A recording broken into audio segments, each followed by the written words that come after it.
Hey traders, happy Monday. Welcome to the Weekly Outlook. It is another holiday edition. It is the 30th of December. This is the week of the 30th of December through the new year and January 3rd.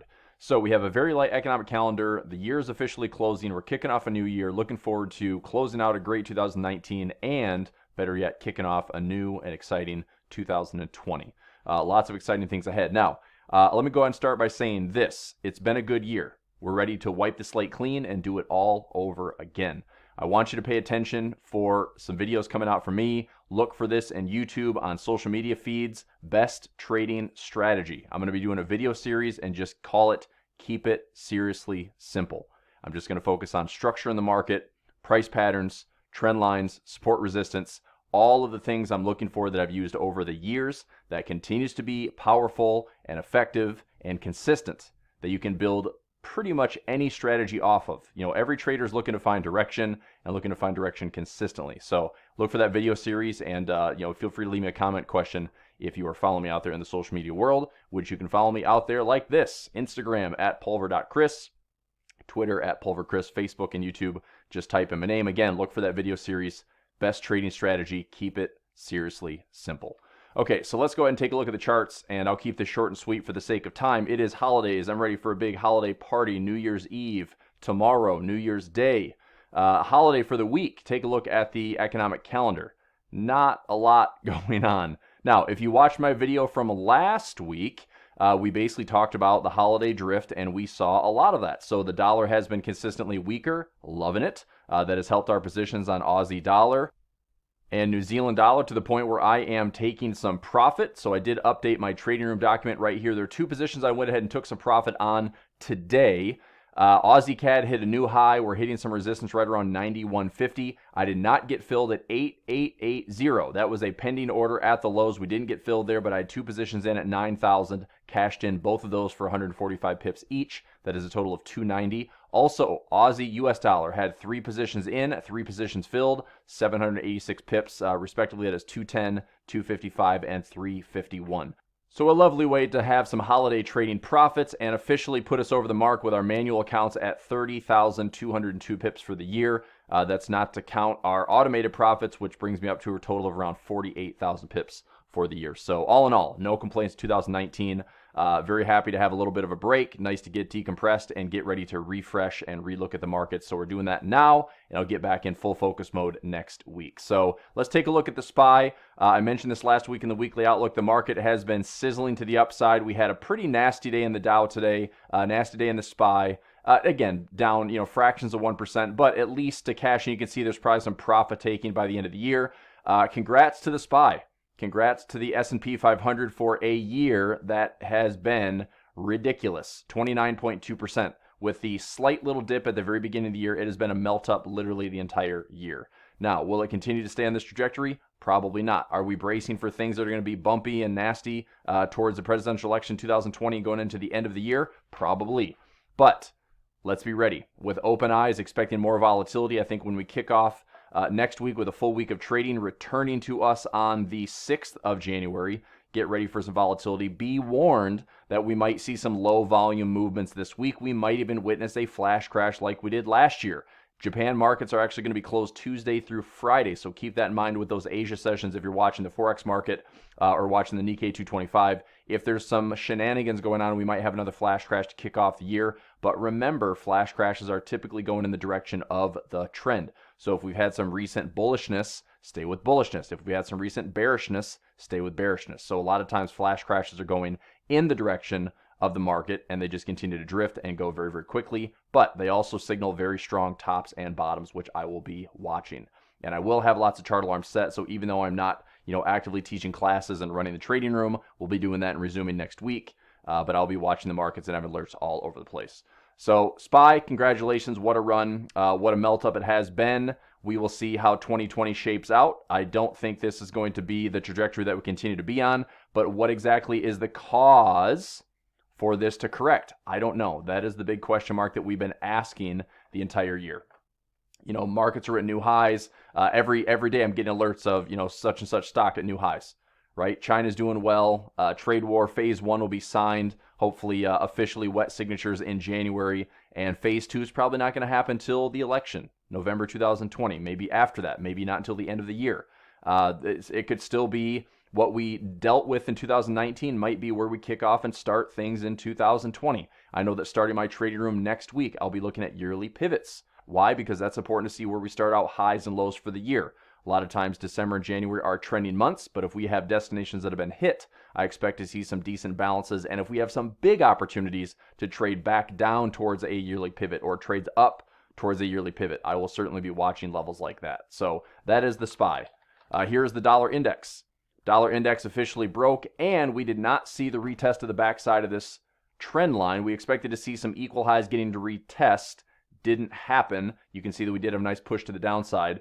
However, we'll see what happens. This is 1, 2, 3. This is four days in a row. Pretty solid bearishness. We haven't taken out the low yet. Now, are we going to continue to push lower through the holiday week? Not much on the calendar. Will the dollar just continue to stay weaker through the end of this week? Starting off the new year, it is very possible. Keep in mind this high to low, lower high to lower low. We should be pushing back into this area. So there's still plenty of room for the dollar to fall. If we do have a pullback, look for lower highs. High to low, lower high to lower low, lower high to lower low. We can look for this type of trend on the dollar index until we get down to this level around 12,100. If we do see an abrupt stoppage on the fall and it starts to pull back, equal high, I'm still going to fade that move. And if we get that opportunity, that gives us a chance to reload on pairs like the Aussie dollar and pairs like the Euro dollar and pairs like the New Zealand dollar, which, by the way, I have taken profit on those pairs. So we'll take a look at those when we get to the charts, but I'm wanting to take profit on those to cash it in for 2019, and I'll look for re-entries in 2020. All right, so that's dollar index. Let's just go through the currency pairs really quickly. So Aussie CAD, this one continues to push long. I'm looking to hold long. I did take some profit. I was in around 9,000, so equal lows. Got in a couple positions. 8880 did not get filled. So I had to cash in my profits over here. That is fine. If this continues to run to the upside, so be it. I will miss it. But if it allows a pullback, and it could be something ever so slightly to previous resistance becoming support right around 9,100, I will still buy this and take it up to that outer trend line around 9,250 to 9,300. So I remain bullish on the Aussie CAD. You can see here that we have 1, 2, 3, 4, 5, 6, 7 out of 8 candles in a row that have been bullish, although not aggressively bullish. It's still taking out the high, and closing above this neckline. So I do think this is a nice sign. Any pullback here, I'm looking to add to the neckline. I want to get back in on the Aussie CAD to stay long. Aussie Swiss. Still looking for this to head up higher. Pending orders at 6650, 6550 in case we get a pullback. Outer trend line and round number. Also a nice little pocket for me around 7,000 right up here on this candle. 7,000 is a great number for this. If we get a pullback, I will add at equal lows. And I'm planning to get this towards 7,000. I'm still holding a pretty hefty load of positions. I have about 6 positions in and long, and I've just been buying here, setting pending orders at equal lows, and I'll continue to reload on those areas. But really just looking to hold out towards 7,000 to Aussie Swiss profits. Aussie Yen continues to the upside, trendline support. Finally, after some sideways movement, is heading higher. This is what we expected. Protect your profits, move your stop losses, all that good stuff. Aussie New Zealand had a nice little move back down below 104. We're hanging out here. Strong support at 104. Looking left, there is a case for stronger support right around 10300. I am sitting here with a few positions added in at 104, 103.50, 10300. I'm looking to buy again. I will patiently be awaiting a bullish pattern and take this trade north towards 107. So starting off the year, this will be one that's very interesting for a yearly pivot. We also have weekly pivots and all sorts of good stuff to the upside. If I can build a base between 103 and 104, I'd love to build that position and take it up towards 107 or higher. We also have this connect the dots channel, resistance, which puts us around 109.50 to 110. I think this is going to be a great trade. Again, just like it was in 2019, we made a lot of money on Aussie New Zealand. I expect to do it again in 2020. Aussie dollar, loving this move. I did want to hang on to it for the fact that we did hit 7,000. It is a round number. I'm still actively looking to buy it, okay? Any pullback towards this level, any pullback towards this level, I am looking to buy and stay and remain long on the Aussie dollar. So although I took some profit with my positions, any pullback, any dip, any resistance, it could just be right over here around 70.50 if we stall. That wasn't a very good line there. If we stall right around this high, any pullback, I'm looking to buy and accumulate more positions. I think we can come back to previous highs, possibly where this started here around 7,300. But again, we have multiple candles to the upside that are bullish, even though it's a very slow and low volatility drift. That's what the holidays bring us. I'm looking to pursue more bullishness. If you are not taking profit here at 7,000, that is fine. Hold it. Hold it and let it run and see how high this wants to go. We have a high right over here around 7,070. So you can let those profits run a little bit. I certainly hope we can have a weekly pivot or a new monthly pivot or a new yearly pivot, allowing us to get something to buy some support. But it looks pretty good. I'm glad we're holding it. And, it was a good trade. We didn't get the, ultra low fills again, or I wonder if we were going to come all the way back down before we headed higher. That wasn't the case. It's okay. We still made some profit and it did what we expected. Now I'm looking to re-enter and stay long. CAD Swiss. This one can fall all at once. I'm going to buy this low around 7,300 and 7,200 and 7,100. That is it for now. CAD Yen.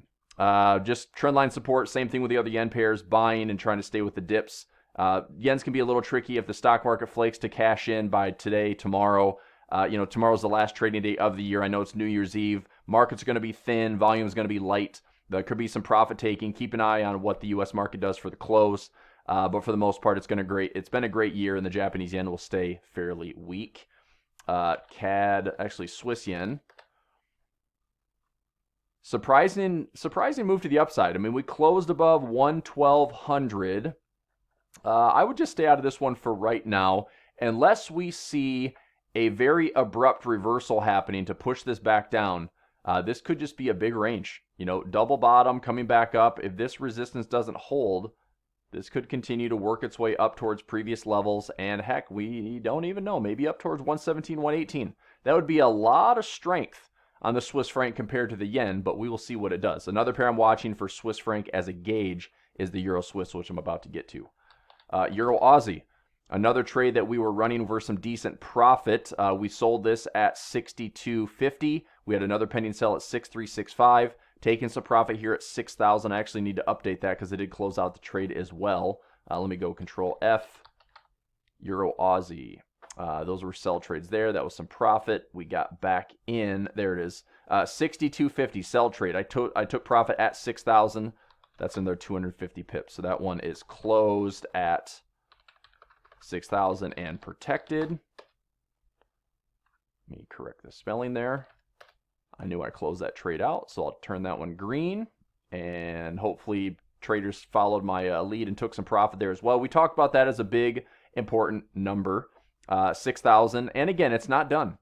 All right, so there's a couple things we can play off of 6,000. If it breaks through it, we're looking to actively sell it through January and try to get down into this area around 55 and 5,600. So there still could be some nice kickoffs in January on the Euro Aussie, staying with Aussie strength. And again, that'd be a nice clean break below 6,000. If we have another bounce and it starts to go back up, that is fine. You can buy low with a tight stop, or you can just wait patiently for another opportunity to sell high between 63 and 64.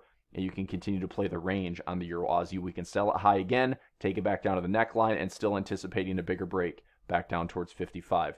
To me, it would make sense that this just continues to break. We might have an active pullback the first week of the month. Look for that, January 6th to January 10th pullback if we get that.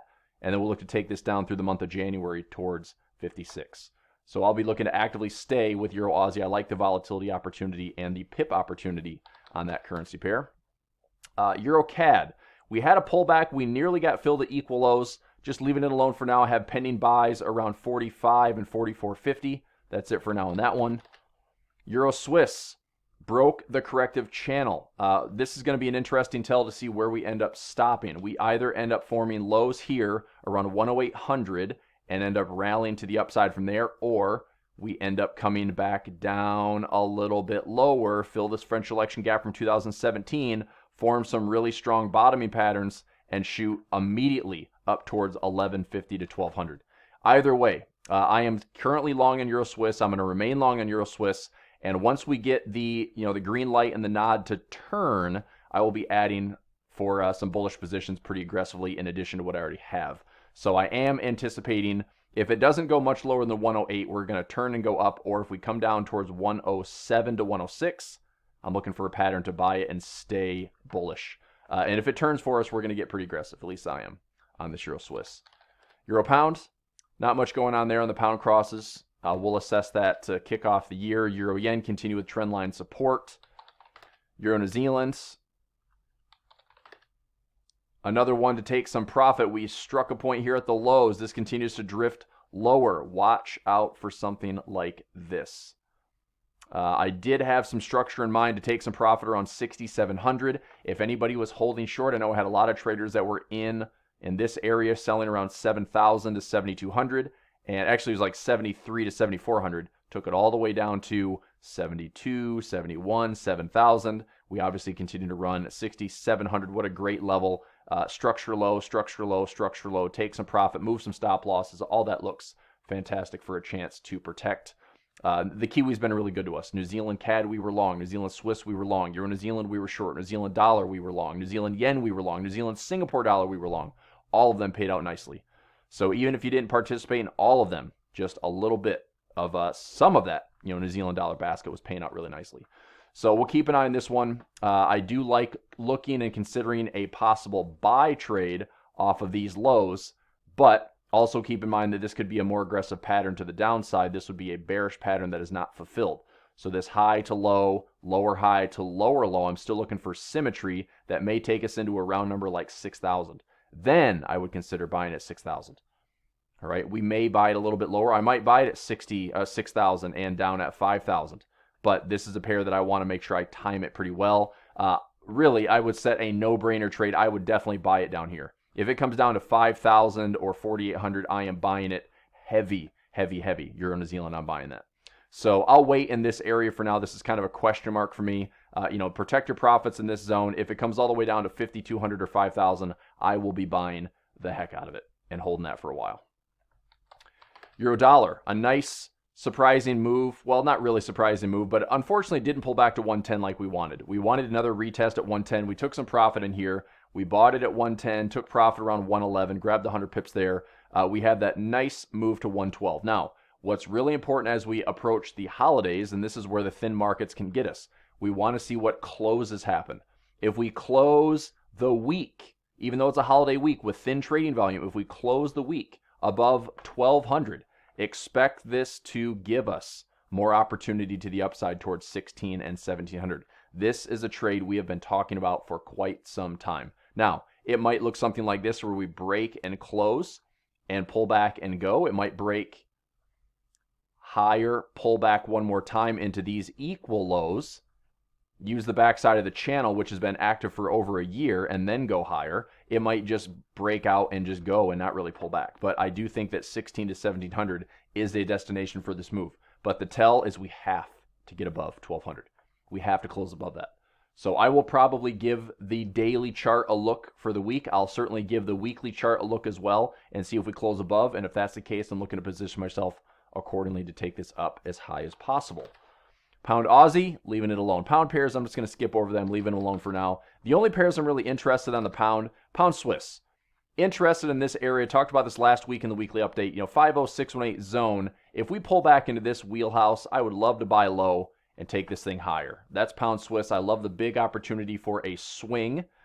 Pound US dollar, same thing. If we pull back, I would just look for a simple ABCD correction. ABCD correction. If that pulls back into 26 or 25 or 24, look for this area right here. Look for this area on the backside of this channel, this trend line right there. High, high, that's nice resistance levels, becomes future support. Let's go to the upside. I think we could have a big opportunity to buy this pound dollar around 26 or 2,500. Take it up again to retest the highs at 35. Take it up to retest a round number like 1.40. Get back to some of these inefficiencies from 2018. So pound Swiss and pound dollar look very promising for big pattern moves. Again, we'll see. You know, if Brexit is another headache and a giant mess, I might not position myself if margin's super high. I'll be really careful on the pound pairs. But otherwise, if things are looking more fundamentally optimistic, then I think these are great technical setups to be long pound Swiss and pound dollar. New Zealand CAD.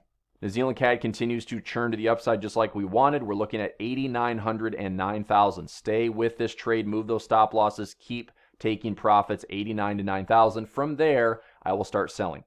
So if you're riding these profits, keep going, 89 to 9, protect your profits. Then we're looking to sell it. I think we're just going to end up hanging out, seeing some channel resistance in this area, and selling it. And New Zealand CAD will pay out. But for right now, ride those profits long.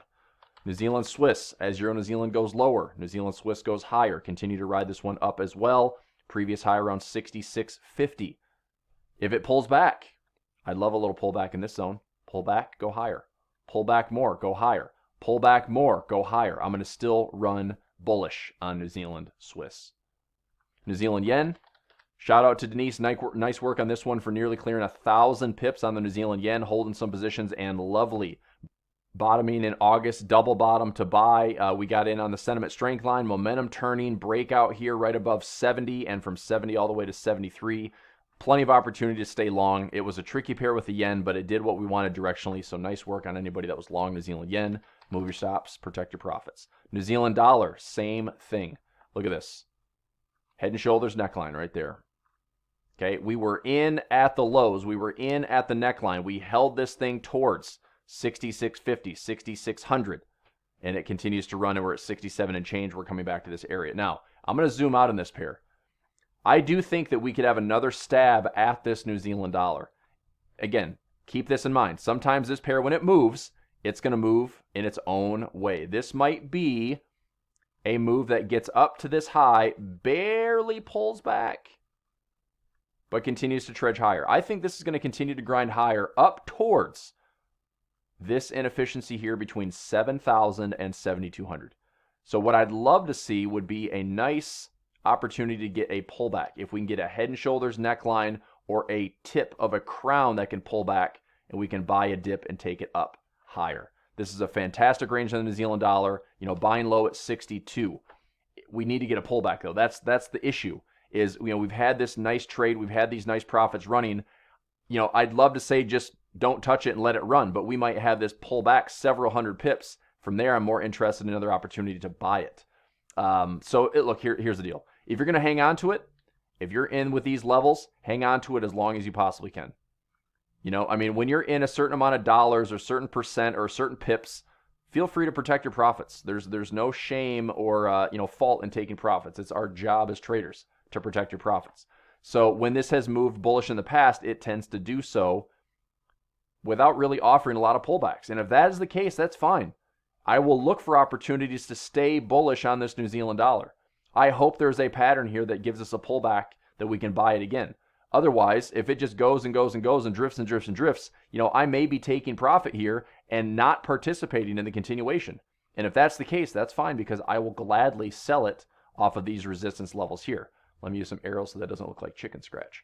You know, if we just go all the way up to 7,400, then I will start looking to sell at 7,400. We've had a ton of resistance there at 74. We clearly have strong support at 62. So if I don't get the opportunity to buy this again where I want to, and that's going to be some type of pullback level, if it just goes aggressively without much pullback, then I'll just try to hang on to what I can. But I'll end up taking profit probably at 7,000 or slightly higher, or right at 7,000. And at 73 to 74, I'm going to start accumulating some sell positions to take this back down. So it's a great range trade for right now. I think it's going to be another big opportunity for us to take some profit on the New Zealand dollar. Dollar CAD. Big range, 3,000 support, 33.50 resistance. We're currently trading at 3,050. Watch the level at 3,000. It must hold. Oil, a big factor here as well. 3,000 must hold. All right, that means that oil resistance has to hold as well. Dollar Swiss. This one had a nice sharp move to the downside. I'm actually still holding long. I started my position in here. I did get another position added in at these lows. So I have position 1, position 2. I'm actually pretty happy with that. Position 1 and 2 gives me a break even in here. My next position is position 3. All right. So I'm looking to take this all the way back up. 1.000 is going to be my profit target. This is more of a buy and hold for positive rollover, buy and hold for I'm looking at technically and fundamentally a reason for the Swiss to get a lot weaker. Euro Swiss I'm holding a position on. Dollar Swiss I'm holding a position on. If I have an opportunity to continue to hold New Zealand Swiss or Aussie Swiss or CAD Swiss, I will do that. Look at the pound Swiss. I know the pound's going to move to its own rhythm and its own cadence, but the pound Swiss is another great technical trade. So even if this one continues to drop with a weaker dollar, I'm just going to buy it at these big levels and hang on to it for some positive swap. Dollar yen, pretty sharp pullback, but this is the oscillation that we talked about. Just look at the roller coaster. It will probably continue to drift higher. Stay in this channel for now in the dollar yen. The structure really hasn't told us to do anything else. Dollar peso. Interesting level of support. I'm not interested in buying this during the holidays, but watching to see if we can carve out a low very quickly and maybe play a channel early 2020. The krone. The pair that we wanted to sell it, right? My trading room was actively talking about it. We were looking for a chance to sell the top and get a double top. Just never played out. We just had this thing dropping in December, and look at that, just dropping straight down. So, realistically, this did what we wanted it to do. It just didn't give us the entry opportunity that I thought we would have. That's okay. We'll go find another trade. Euro krone, same thing. I was hoping we would get a pullback towards the double top. You can see that you had a pattern to trade. There was your little crown pattern on the daily. Left tip, center tip, choppy right tip on a channel pullback, and down it goes. So Euro krone and dollar krone directionally did what we wanted. I'm sure a few traders out there that, just take the trades we talk about. Did quite well on these. I just didn't find the opportunity to sell it as high as I wanted. So we'll pass. We'll find another trade. No big deal. Let's talk about some cryptos. Let's see if 2020 is more interesting for the Bitcoin world and the crypto world. 7293, just obviously hanging out around the 7,000 level. I like this pattern. I mean, honestly, this is a great looking pattern for some revitalization and resuscitation in the crypto world. Let's go. If this is all corrective, I would love for this to be an A, B, C. The D is going to be returning to this 2017 high. That's a big pattern. Clearly, time will tell, but we might just go sideways long enough to figure it out, and there could be some interest to buy it. We'll see. If it resets all the way back to 3,700 or 4,000, I'll probably buy it again and just sit on a nice base position. But, structurally, I really like what it's setting up. I think technically the bulls have a huge opportunity upside, not only testing the high 2017, but also breaking those highs. Ethereum, same thing, waiting for a trend line to break.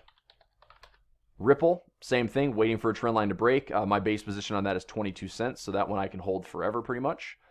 Let's see here. Anything else? Litecoin, similar, waiting for a trend line to break. So, stock market, probably going to have some take profits. Really, there's not a lot that's going to change the stock market fundamentally unless we have a whole new slew of news and uncertainties kick in 2020. Now, everything is going smoothly. Yes, there's impeachment rumors, and it's probably going to be dead on arrival in the Senate in 2020. But again, the market is clearly looking past that. The market's willing to price in a lot of things and shrug off a lot of bad news. We'll see. I mean, again, we're going to kick things off in about a week. January 6th, I'll have another weekly outlook. We're going to kick off the trading room for 2020, the 7th, 8th, and 9th. We'll resume classes and everything that I do on a full-time basis. So looking forward to having this final week to kind of decompress, get ready, get focused, and watch some profits continue to run, continue to move those stop losses and drift. I did take some profit, like I said, on the Aussie CAD, the Euro Aussie, and the Aussie dollar, cashed in for those. We had some nice runs on the Aussie, continuing to stay stronger. I expect it to continue to drift, so watch for that. Calendar-wise, it is super light this week, so it's really just going to be holiday drifting, and I'm totally fine with that. If we have any wild movement or flash crashes, I'll have chart alarms going off. I may do a video later this week. Otherwise, like I said, keep an eye out for an update over the coming weeks. Watch for the Best Trading Strategy series. It's going to be Keep It Seriously Simple. All right, traders, have a fantastic New Year's. Travel safe, be safe. If you have any questions for me, leave a like, leave a comment, and I will see you all very, very soon. A fantastic week, everybody. See you soon. Bye.